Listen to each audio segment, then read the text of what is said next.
Hello, everybody. This is Pasha Marlowe from the Let Pleasure Be the Measure podcast. Super excited to bring you today's guest, Jeff Harry, who is the founder of Rediscover Your Play. Jeff, welcome. I'm thrilled you're here. Yeah, this is going to be amped. I'm down. I'm excited. Let's do this. And I know that intro doesn't even touch the surface of all you are and all that you do. So is there anything that you'd like to share as to this is who I am? I'll provide some framework. So Thank you. I create psychologically safe workspaces using positive psychology in play. Why addressing really challenging issues like toxicity at work, how to navigate difficult conversations, how to get your staff in flow, how to play with your inner critic. And I use positive psychology in play to do it. Awesome. Positive psychology does not mean you're always positive, nor encouraging people to be always positive, right? No, that is toxic positivity, which I hate and I find delusional. No, positive psychology was founded by Marty Seligman back in the 80s. And what it was he had found that psychology up until the 80s was just studying what was wrong with people. That was it. That was all of psychology. So he was like, why don't we study what's right with people? Let's just double down on that. Let's explore, that other people matter, right? And the more he was able to recognize that, he realized that, while there's, I think 20 or 30% of people that are in depression, and, there's a lot of people that are in neutral, that are just having meh lives. And he's like, how do I move people from meh to flourishing? And that started the whole positive psychology movement. Okay. My entrepreneur mind is like, what rhymes with meh? Move people from meh to, and going through the alphabet right now. Let pleasure be the measure. Let's go. I love that phrase. I like that you can't have an aha without a ha-ha. In terms of engage, yeah. See, I'll pick it up when you throw down. I got game. So yeah, it helps me remember. So okay, so let's talk about death and suicide. So here's the thing. All right, let's go. No, I mean, what's interesting that you just brought, I have death chats. I have death chats with a few of my friends. We've had quite a few. And there's something powerful about really understanding. When you understand death, you understand how you live, right? Let's learn from the dying. One of the biggest regrets of the dying is, I wish I had the courage to live the life that I wanted to live, not the life that others expected of me. And it's like, oh my gosh, people on their deathbed are warning me of how to actually live. And I remember when my dad died in 2015, all of his brothers showed up. His brothers had not seen each other in 20, 30 years since their mom died. So I'm feeling grief and sadness, but then they show up, and then all of a sudden I'm feeling joy and, gratitude. And I'm like, oh gosh, these feelings, can I have both these feelings at the same time? And that's something I learned through positive psychology and just life in general. Yes. All the feelings, all of them. Feel all of the sadness, then you can let it go. Feel all of the anger and you can let it go, but also feel all the joy and the gratitude. It's that whole Pixar Inside Out of that is true living, feeling all the feelings. And I think a lot of times we numb ourselves, especially in America, by binge watching Netflix and buying more Amazon Prime stuff. Numbing out. Just because we don't want to feel those feelings. Yeah, it's hard to miss out on all the joy that we could get. Yeah, right. Because if you can't feel the low lows, you're also not accessing the high joys and the high highs. Yes, and you mentioned being at your father's deathbed, and during funerals, often people have these light bulb moments of what am I doing with my life, like an existential crisis. And I've lost a lot of people recently, and it's always a moment of reestablishing my own self-worth, my own philosophy about pleasure and life, and connecting with people. So we need to listen to the people who are dying, and we need to listen to the voices in our head when we're witnessing it, and then listen and remember and then act upon it. So if you're like, wow, I really should someday figure out a way to have fun with my work or take time to play with my kids, just do it now. I mean, COVID is a huge reset. It's a Mhm. huge opportunity Mhm. where post-pandemic we can bring more shared humanity to the workplace, Yes. where we can really look at, do I want to work at this job? Do I want to be working 50 hours a week, 50 weeks out of the year, 2,500 hours and commuting Yeah. for something that doesn't bring me a lot of fulfillment and joy? Is there something else that I can do? And like with all of the loss and pain that we have, like this is it, man. Like Mhm. if Yes, it this is. is any moment to realize like you got one life, what do Mhm. you want to do with it? Mhm.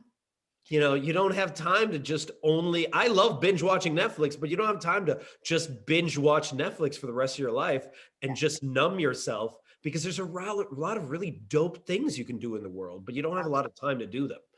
Yes. And then, reestablishing what dope means to you and what is possible within the, Yeah. constructs of what's going on. Half an hour before this, this is like full disclosure, half an hour before this podcast, which I thought was half an hour later. So I was literally half an hour ago in my pajamas, drinking my coffee while crying, helping my child with his medication, holding his hands, praying with him because he's very ill. And I was like, oh, in an hour, I'm going to have to talk about play. Like, I'm like, isn't that fascinating? Like, I'm crying and I'm so looking forward to talking to Jeff in a moment. And then my alarm on my phone went off and said half an hour. I'm like, half an hour. So like waist up, I'm ready. But while I was getting ready and crying and wiping the tears away, I was thinking about my childhood and the things that brought me pleasure, the things that lit me up then and how they light me up now. And it's so instantly changes our reference and our frame of mind. And am I still sad? Yes. Could I cry at the drop of a hat now? Yes. And paradoxically, I'm also holding this excitement and adventure in talking to you, joy and excitement of possibilities and creation, and a wanting to play, so to keep my own energy and Yep. spirit up, and then bring this energy back into my house so Right. that I'm not walking in with only heaviness and grief. I'm still holding space for his emotions and pain. And we're going to play some music, and we're going Right. to talk about the medicine and the colors of the medicine, and we're going to find some joke about how awful we're going to create some humor around it as we have for the last couple years. But they're both true. They're both true, and you can Yeah. hold both in the same And moment. and I think a lot of times we don't realize there's play in the pain. Yeah. If you think of a lot of funerals, some of the best ones, Oh yeah. they're laughing though. We're laughing the whole time. We're telling like all these crazy stories of like, can you believe that person used to say that? Oh my goodness, that is exactly what he said. Like we're re-experiencing those play, fun, and joy moments. And I ask people this all the time, at your end of the year, even though you're always trying to be productive all year, right? At the end of the year, you don't look back and be like, what were my most productive times? You Never. think like, what were my most playful, joyful, fun times? So if that is the case, why are we not focusing more on that? And I also talk a lot about how play is the opposite of perfection. And Yes. perfection is rooted in shame and Yes. ego and fear of failure and peer pressure and looking for the right way. Is this the right way? What should I do the right way? While play is like experimentation, curiosity, embracing the fact that there is no right way, that Yes. there's just like, it's your way, that you figure it out. And if anything that 2020 taught us is that nobody knows what they're doing. Nobody knows. Nobody. And anyone that's giving you advice like, this is what you should do, you're like, were you here 100 years ago in the pandemic? Because if you're not, you just need to shut up, because no one does. So even when I'm giving advice, I usually say like, I believe that you have all the answers that you need, Yeah. and you simply need to play enough in order to figure them out for the most part, like Mhm. you don't know how to operate on yourself, but you have most of the answers that you Mhm. need, right? Yes. And that the only reason my advice might resonate with you is because you've already told yourself the same advice. And I'm just reminding you of That's right. yourself. And it's like we're reminding people of what they knew intuitively in childhood. In childhood, when our parents might have been, let's say, angry or even abusive, we would go to our bedrooms, right? And we would find something to play with, the doll, the stuffed animal, the imaginative friend, whatever. We access play to survive it. And Yep. we could do that now too. And I think when you say, and I might have been quoting you all this time, the opposite of play is perfection. I don't know if you coined that phrase, but I quote it daily. I just didn't know who to give credit to. But in my therapeutic comedy work, where we work through our shame and our limiting beliefs, and then we kind of transform it through the lens of humor and present a comedy routine about it with a whole new perspective, we're busting through all kinds of shame, and we're practically preparing ourselves to fail and to laugh at ourselves, and for people to laugh at our stories. And it's so liberating to be able to reframe that shame, Yeah. make friends with our shame. And what's interesting is like, you know who I like hanging out with the most? The shameless. Like the people, the first people on the dance floor, the people Yes. that are the weirdest and nerdiest. Like what is someone recently said to me, you know, Instagram is like your perfect sister and TikTok is like your ratchet cousin. Like I want to hang out with the ratchet cousin, like the person that's going to like bring the most joy and ridiculous to the party. Like, you know, and I think a lot of times, you know, we are so worried about being embarrassed when it's just like, yo, on the opposite side of all that fear and shame is Mm-hmm. all of the joy, Yeah. all of the happiness, all of like the adventures are on that opposite side. And I find adults so boring. They're Mm-hmm. so boring. But it's Mm-hmm. not that adults are actually boring. It's that we're pretending to be normal when we could be super fascinating if we simply showed how weird, nerdy, strange, and quirky we are. I want to see that. So I don't even ask people anymore, like, what do you do for a living? I don't care. Yeah. That's not Yeah. the question I want to ask. I Right. want to ask, like, what adventures have you recently been on? You know, what mischief are you causing in the world? Like, I want to know that. Tell me that. But don't tell me what you do for a living, especially when you don't like what you do, because that doesn't say anything about you. No. Oh my goodness. I literally just named my group Midlife Mischief and Merriment because I love the mischief part. We need to keep accessing that. And in midlife, there's a bit of a like, I mean, I'm almost dead, at least halfway cooked. I might as well start going a little wild. And I love working with midlife people because they're like, fuck it. What am I scared of anyhow? Who am I scared Exactly. of? Yeah. Exactly. They were like, I bought into the rule of following the rules and, you know, getting good grades and then getting the good job and then, you know, doing this. And I was supposed to get happiness when I got to this result. But when I got my white picket fence and when I have kids, when they got into college, and I'm just like, yo, I am not happy. I have been doing all of the rules. I've been following all. This is BS. I am angry. And that's when people have crises, Yeah. right? Yeah. And that's when they buy like a sports car, or at least a lot Mhm. of dudes do. And you're like, is that your fun? That's not your fun. But because you're like searching for something new. You're just so done with the mundane. And That, you're like, I've been sold a lie for the last 20, 30, 40 years. And you're like, I'm done with this. I'm just done hanging out and having that same conversation of like, what's the weather? What do you put in your grass? You know, like, who cares, dude? Who cares? Stop following and keeping up with the Joneses. So boring. The Joneses are not happy. You are keeping up with the Joneses, and the Joneses are miserable. right, right. Oh my gosh, I love it. Like you're saying the dudes get the car, and I'm like, what do we do? I'm like, oh, we decide to like leave husbands and become lesbians. Right, right. You go to a lot of woo-woo retreats. I've met you a lot. I met you at woo-woo retreats. It's great.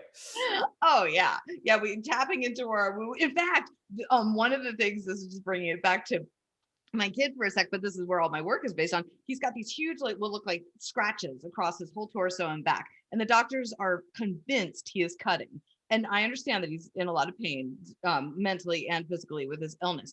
But he's with me all the time, and we're pretty 100% sure it's not. And so I look it up online all the time, like what causes you scratches. And one of the things that comes up all the time is like paranormal activity. Like he must have crossed paths with a black cat or a crow at one point, and that's what causes these like tiger-like scratches. I'm like, there's an interesting perspective. So I actually brought it up to him this morning. I'm like, I know it's been 2 years, buddy. We haven't figured it out, but I just want to show you, like, this person thinks it's paranormal. He's like, huh, oh, that's possible. Right. Right. And that's the thing. It's just like, just stay curious, right? Adults are not curious, or not enough adults are curious to just be like, let's just explore this.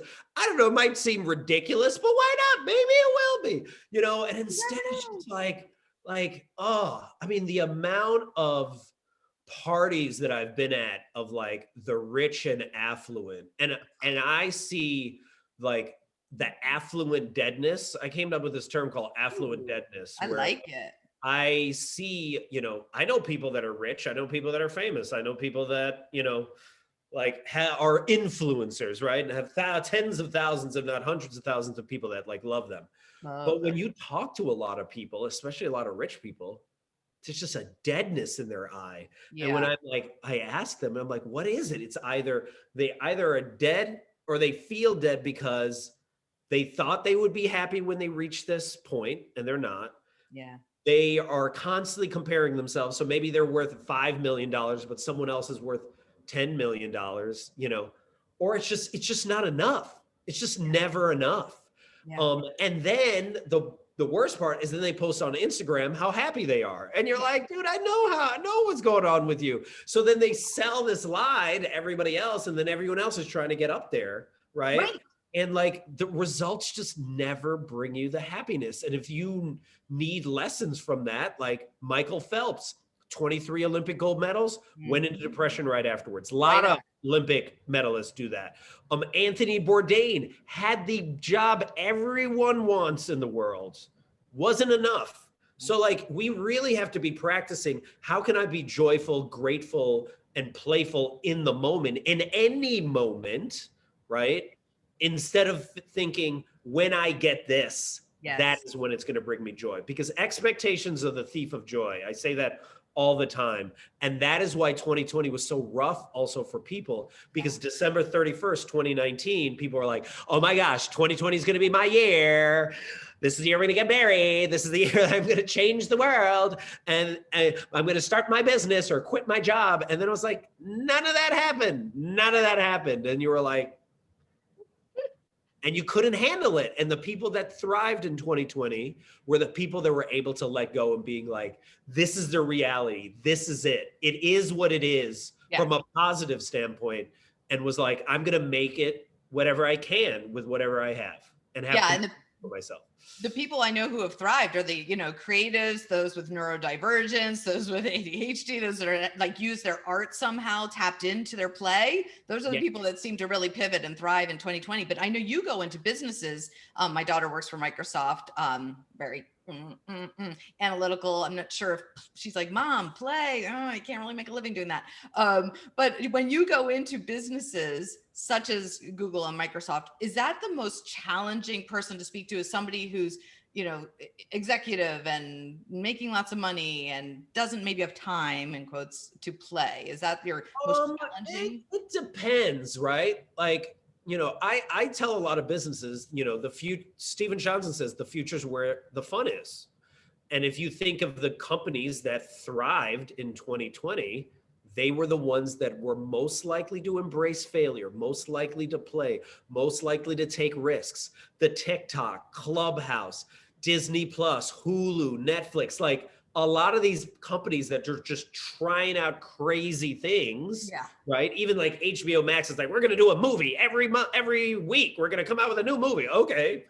Do you, dude? Like, taking these risks, those are the companies that thrive. The companies that are going to try to go back to normal, those are going to be the blockbusters. Those are the ones that are going to be obsolete. So when you speak of it from that standpoint, and also you speak of it from the standpoint of like, hey, do you want your staff to get into flow? Like, companies hate talking about play, but they love talking about flow. They know that flow, when a staff is in flow, 5 times more productive, right? Engagement by flow, or what do you mean?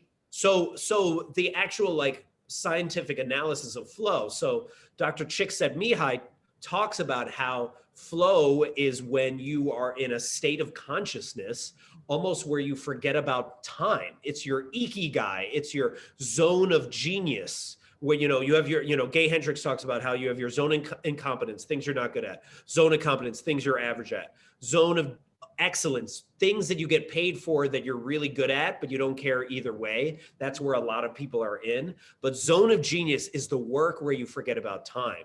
It's the work where if no one was paying you, you would still do this work. And what I tell a lot of managers is like, do you know your staff's flow work? Do you know your staff's zone of genius?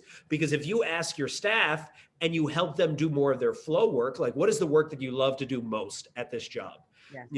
Oh, you love talking to clients? What percentage of time do you currently do that? Only 10, 15% of the time? Oh my gosh. Like if we can increase that to 20 or 25%, not only is that going to help our bottom line, but studies have found when staff do their flow work, productivity is they're 5 times more productive, and all of their other work is more, they get all of their other work done quicker.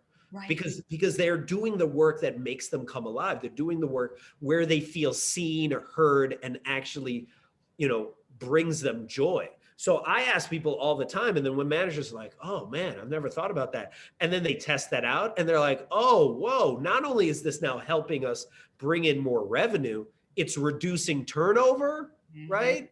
Like it's creating camaraderie and psychological safety with the team. And if you're still like, oh yeah, but that flow work, that sounds like whatever. That's like pie in the sky stuff. Look at Google's 20% program, 20% rule. They give their staff a fifth of their time to pursue what is curious to them, their play, as long as it helps Google. What has come out from the 20% program? AdSense, Google Meet, Gmail, like foundations of Google came from allowing their staff to actually play and follow their curiosity.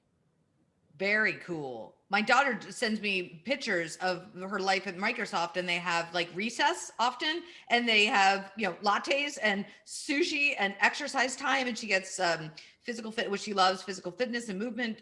It's complimentary and encouraged, and that keeps her in the flow, that keeps her engaged.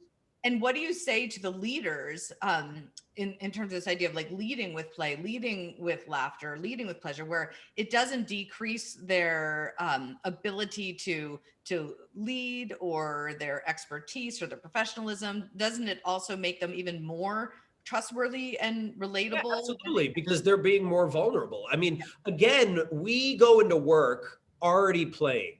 We go into work playing a role that we don't like to play. Like we play a role like, I'm a serious manager. I'm a senior manager. I know what I'm doing, blah, blah, blah. And you're like, no, you don't. You don't know what you're doing. We all don't know. And when you show up with a certain level of vulnerability, you can actually run better meetings. Like I tell people all the time, like, yes, and at your meetings, like in improv, just like they do that with design thinking. We're like, we're not going to negate ideas. We're just going to yes, and at all of our meetings. And think about how we do meetings now, right? Or before the pandemic. And I hope you don't do it the same way after the pandemic. But we're like, all right, we're going to have a brainstorming session. And listen, guys, we're going to think outside the box. So let's get into this box room and sit around this box table and now brainstorm for only an hour, and then try to come up with ideas. And you're like, this is not fun at all, right? Go outside, go play a game while you're go play horseshoes while you're like, just do something else to actually break out of the, find that creative outlet. Yes. Instead of like mailing it in, right? And I even tell people this, you can even have influence at any meeting. Anyone can have influence at any meeting at the start of the meeting, because you can positively prime the meeting.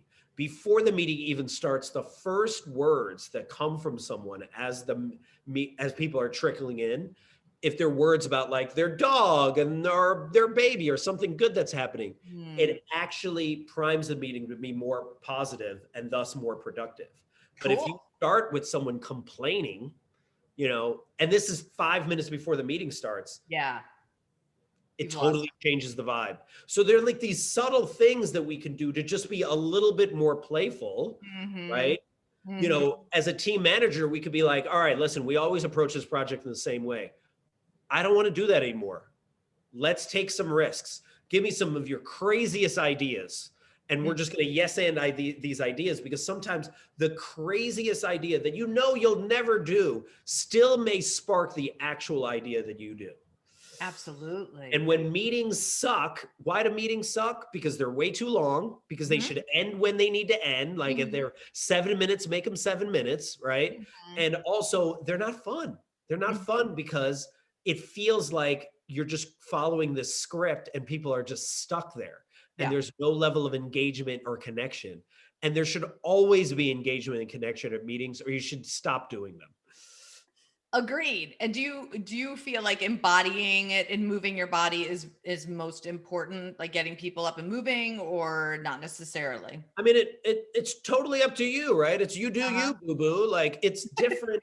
Again, there's no right answer here. Yeah. This is Yeah. about experimentating with your staff, Yes. right? Yes.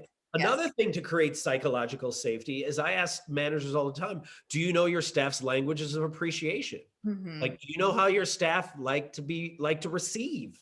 You know, Mhm. oh, they love words of affirmation. When was the last time you praised them? Not just to themselves, but to the other people in other departments. So that maybe later on, if they work for Microsoft, they can move on to another department. Yeah. That would make me want to work harder for you, right? Oh, you like gifts? Oh, they appreciate money. Okay, instead of giving the bonus at the end of the year only, why don't you take the same amount of money and spread it out over the entire year and give it to them Mhm. every time they do something nice or Mhm. awesome?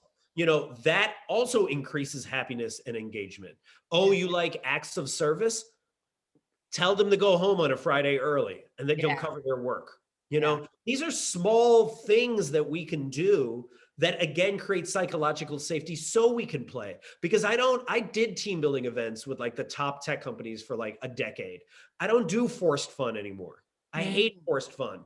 Like, Mhm. I don't like, if Chad hates Samantha, me putting them in an escape from the room is not going to like bring them together. It's just not. It's just not. And what we need to have is we need to have difficult conversations. We need to create psychological safety by managers understanding their staff.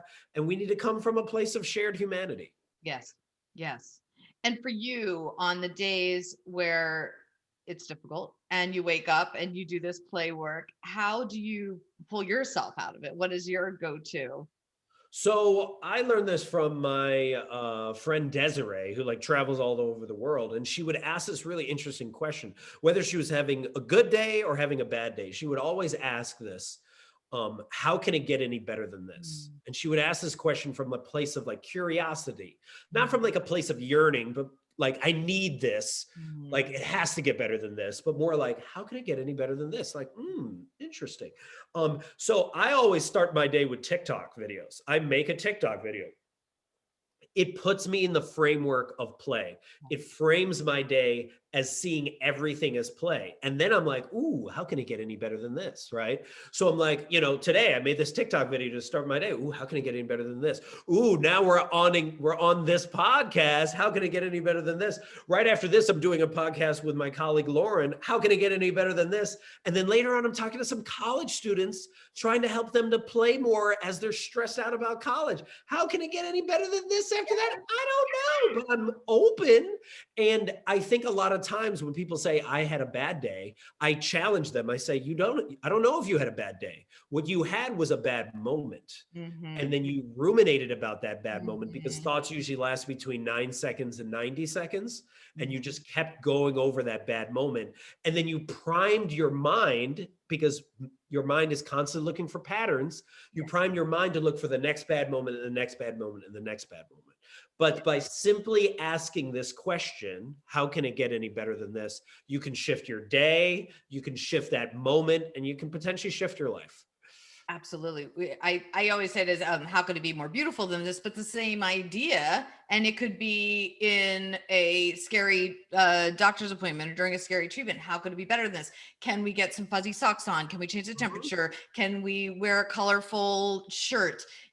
Can we play different music in the MRI machine? Like even Right. you can sneak that pleasure and play And in. and and those are very action oriented stuff, but you don't even need to do something action oriented. You just need to be curious to be like, how can it get better? Mm, And allow your mind to look for that pattern. The mm, pattern is always out there, mm, right? You know, whenever we buy like a brand new car, we then find that car everywhere. Oh, yes. You know, that is not that car now everyone has it, even though that's what we believe. It's just simply we're looking for it. So Yeah. we just have to prime ourselves to look for it. Yeah. Yeah. And it's a practice. And do you find that at the end of the day, sometimes if you haven't had a day filled with creativity or podcasts and TikTok videos, you say, I need to still do something at the end of the day. You'd still make a video if it's been one of those days where Yeah. Or sometimes it just sit in the sadness, you okay. know, and that's fine too. Mhm, Like sometimes you got to binge watch Netflix. Yeah, no judgment. Like, yo, do you, man. But mhm, it's just that we just have to have more compassion for ourselves. mhm. I don't think we have a lot of compassion for ourselves. Like I say this all the time, like, why do adults not play enough? 148,000 no's. That's why. Because by the time you reach the age of 18, you've heard the word no 148,000 times. And then Wow. on top of that, you know, and maybe you've heard the word yes. I think it's between 8 to 10,000 times, depending on how you were raised, right? And then on top of that, as a kid, you are by adults all the time. You should do this. You should do that. You should be a lawyer. You're like, I'm 6. Why are you telling me what I should be doing right now at 6? You know, then you go to school where you're told to raise your hand and follow the rules all the time, right? And then you get to your teen years where social media is constantly inundating you you get more information in a day than more people got in the 1950s in an entire year. Yes. And all that information is telling you you're not enough. You definitely shouldn't be yourself. And by the way, you should probably buy more stuff to fill that void in your heart. So no wonder we don't play, right? That is what we're up against. We're up against all of that. So it's such like a revolutionary, rebellious act to play, to embrace your nerdiness, to embrace your weird qualities, and actually show the world like, this is me, and I don't really care what you think. Absolutely. And you are proof that you can create a living Yeah, doing this. My son, who used to play, my older son, who's now 25, used to play Legos all the time, and he liked to build cars and play with Matchbox cars. It was all he loved. And I said, how can we make this a job? As he grew up, he continued to draw cars, love cars, design cars. He went to Detroit to school. Ford picked him up. He's a car designer. He yeah, calls me. He says, Mom, I would do this for free. I would yeah, do this for fun every single day. And they pay me a yeah. ton of money to do what I love. And it's like there are opportunities out there to make your play and your passion and your fun in A work. job. I mean, A job. I remember when so, you know, I worked for the toy industry, hated it, you know, came to the Bay Area, bumped into an organization that was teaching kids engineering with Lego. It was like a joke of a job, paying $150 a week, 7 people, you know, found it on Craigslist. But they were playing, Yeah. and we took that company from Yeah. 7 people to 400 people. It became Cool. the largest Lego inspired STEM organization like in the US. And we did it all by playing. No business plan. We picked cities we thought were fun. We picked people that we thought were fun. We experimented all the time. We failed miserably a lot. And we just kept going. And that is how we got the attention of Silicon Valley, because after a while, like we built such, you know, we're running so many programs all over the Bay that, you know, Facebook, Google, Adobe were like, hey, do you do team building events? And we're like, yeah, of course we do. No, we didn't, but we just said yes to everything. And we were just saying yes and to life and yes and to opportunity. So you can build a business not in the normal way, right? You can do a job. I remember I'd be in airports wearing my like ridiculous Lego bow tie, and people would ask me what I do for a living. And I was like, I play for a living. And there's a lot of people, a lot of engineers, because I graduated with an engineering degree, and they're like, no, you don't. Like almost angry at me. Yeah. But How'd you do that? the more I described it, they were like, I've been lied to. Like Right. I've been lied to. I've been told that I have to hate work or feel work is meh. And it's just like, it doesn't have to be. It just doesn't, you know? And if you're going to be spending 2,500 hours a year at work, like you better be finding a way to have some fun there, or it's just going to crush your soul. Yeah. Yeah. It's life saving. It's life saving. Right. Because otherwise, right. Crush your soul and you die with regret of not having had fun or not Right. having. And you'll have like millions of dollars or whatever it is, and you'll have like a strong 401k, but you will have lost your idea of how to even take risks. I ask people this all the time. When was the last time you did something that got you nerve sighted, like Yes. nervous and excited? When was Yes. the last time you I can't believe I'm quoting We Bought a Zoo from, Matt That thing- Damon, but it was just like, when was the last time you had all you need is 20 seconds of insane courage, 20 seconds of sheer bravery, and everything can change. Anything can change. We have that opportunity at any moment in our life to do that. That's super exciting. So when you're like, how was your day? And so you're like, my day is the same as same old. Like, what are you doing? Yeah. You might die soon. Like, Yes. COVID didn't teach you anything. Like, Yes. so take the risk today, because as like Will Smith says, like on the opposite side of all that fear is all of the adventure. All of the stuff you've always wanted is on that other side. It's in the deep end of the pool, but you have to be willing to leap in order to. Beautiful. What do you do that still scares you and brings you those butterflies in your stomach and lights you up in a terrifying, thrilling way? Uh, well, this year, I'm trying to take a risk a day and log it. And sometimes the risk is like reach out to a friend because I'm feeling like really vulnerable and ask them for help.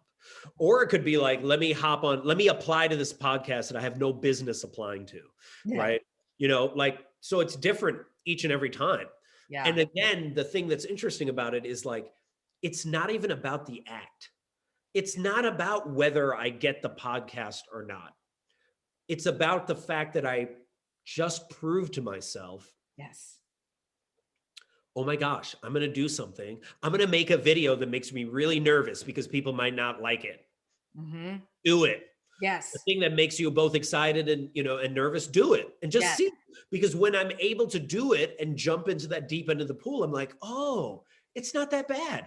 Right. Oh, and I thought, and I think it was my friend Keisha that mentioned what the acronym of fear is: false evidence appearing real, right? And it's just like, that is exactly what it is. We tell these huge stories. Elizabeth Gilbert says personal transformation doesn't happen until you get tired of your own bullshit. Mm-hmm. What was my bullshit last year? March of 2020, I was like, I don't have time to make videos. I have no time. I sound weird when I make videos. I don't like how I look when I make videos. And then quarantine happened, the lockdown happened. It was like, guess what? You have all the time in the world. You have every hour. Like, there's you can binge watch Netflix for 8 hours and still have more time, Jeff. What are you gonna do with it? And I ended up making like over 150, maybe 200 videos in the span of like the next 9 months. Like, I was making a video or multiple videos a day. And not only by doing that did it give me confidence to do other things, but like, then I was like, oh, let me just try out podcasts. So that's when I told you earlier, like, then I was on 150 podcasts. Let me apply, to work with these like top tech companies. Oh my goodness. Now let me reach out to like the New York Times and Mashable. Oh my gosh. Now I'm getting printed in those papers. Like, just taking risks for the sake of taking risks. And people being like, I don't know how you're doing all these things. And it's just like, I'm just trying it. And if it feels good, I keep doing it. And when I don't like to do it, then I stop. That's really it. And after you do it and it lights you up, you're like, what's next? What's next? What's next? And it's so much fun. Yeah. And also, like, not only definitely what's next, but also let me savor. This is another thing I learned a lot about positive psychology. Let me savor what I just did. Let me savor the fact that I just took this risk. You can actually, I learned that you can actually slow down time in your mind by simply watching more sunsets. If you watch sunsets for a week, don't Instagram them, don't take photos of them, just watch them. Your mind starts to be like, oh, are we appreciating more? Are we taking the appreciation? And then you can attach that to other things, how you enjoy your food, how you do your work, like all these things. So I think it's a combination of take the risk and then celebrate that you took it, regardless of the outcome. Because I say this all the time, play is any joyful act where you forget about time that has no purpose and has no result, right? It's in the process, it's in the flow, it's in the moment. And I think a lot of times we're constantly looking for some external validation, you Mhm. know, what is it? You either claim who you are or you end up chasing your worth for the rest of your life. How many people are chasing their worth, right? External Mhm. validation. When frankly, man, like your worth's in the moment. Like it's not in your productivity. It's not in like how much money you make. It's in like, can you find joy and fulfillment right now, right in this moment, even during all the horribleness that's going on? Can you find some inkling of joy, play, and gratitude? Yes. Thank you. And thank you for reminding us to celebrate it and savor in the moment. Because I think those of us who are highly productive and take risks every day, and kind of now I could just expect that of myself. You know, I wrote a book. Okay, it's done. What's next? What's next? What's next? It's not stopping and really celebrating those moments. It's such And a going back and being like, yo, I wrote a book.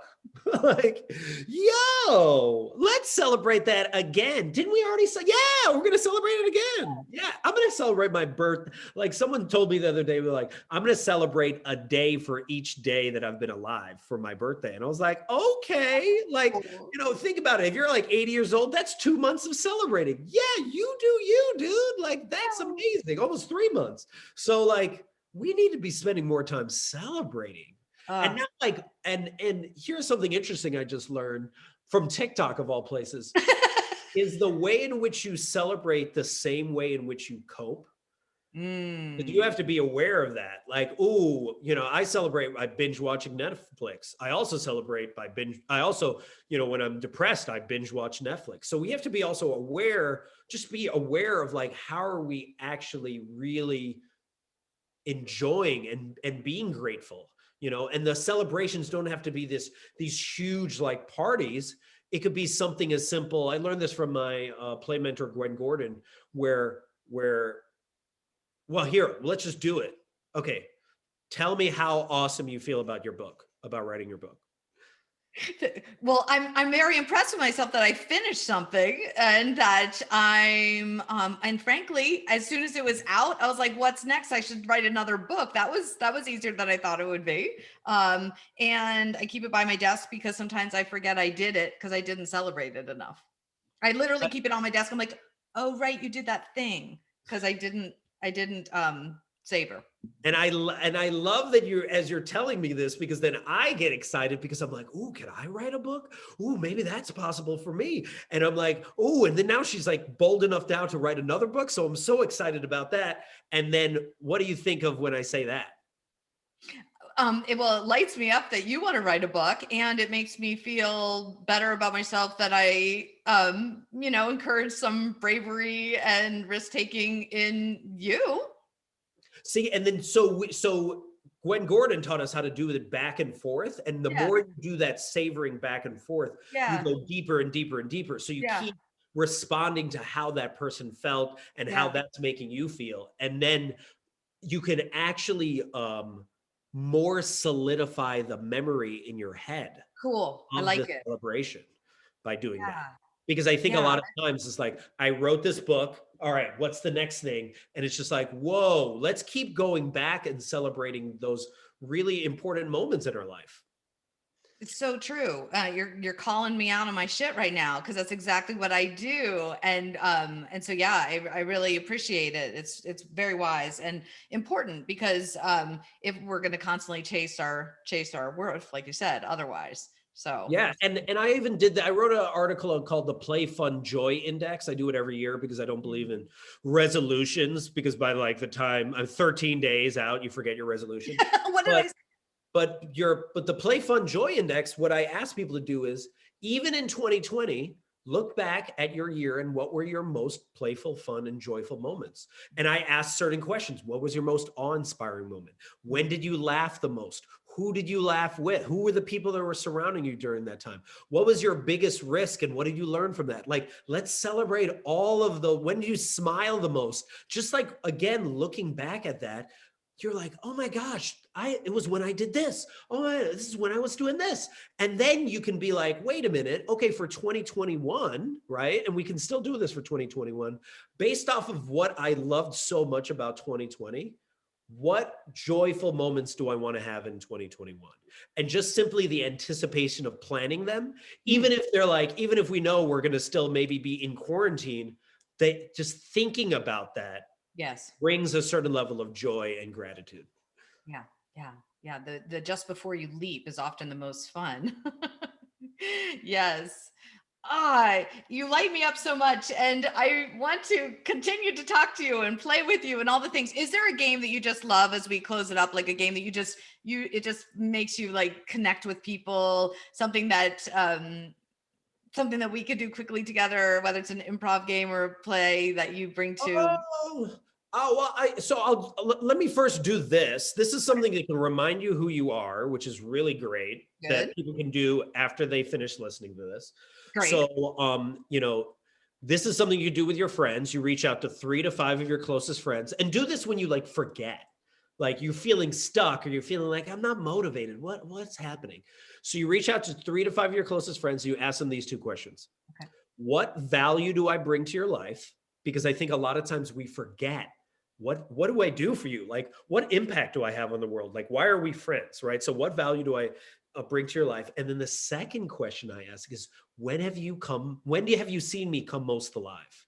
And that's based off the Howard Thurman quote. Don't ask what the world needs, ask what makes you come alive, because what the world needs is for more people to come alive. So the when have you seen me come most alive can also be asked as, when have you seen me most creative, most playful, most myself, right? And when you get the answers of what value do I bring to your life and when have you seen me most alive, and you look at the patterns that, oh man, then you're like, oh my gosh, that's what I do for people. That's the impact I have. Oh my gosh, that's the power that my book had on your life. Oh man, those are the ways in which I actually do come alive. Thank you for reminding me of my song, Yeah. right?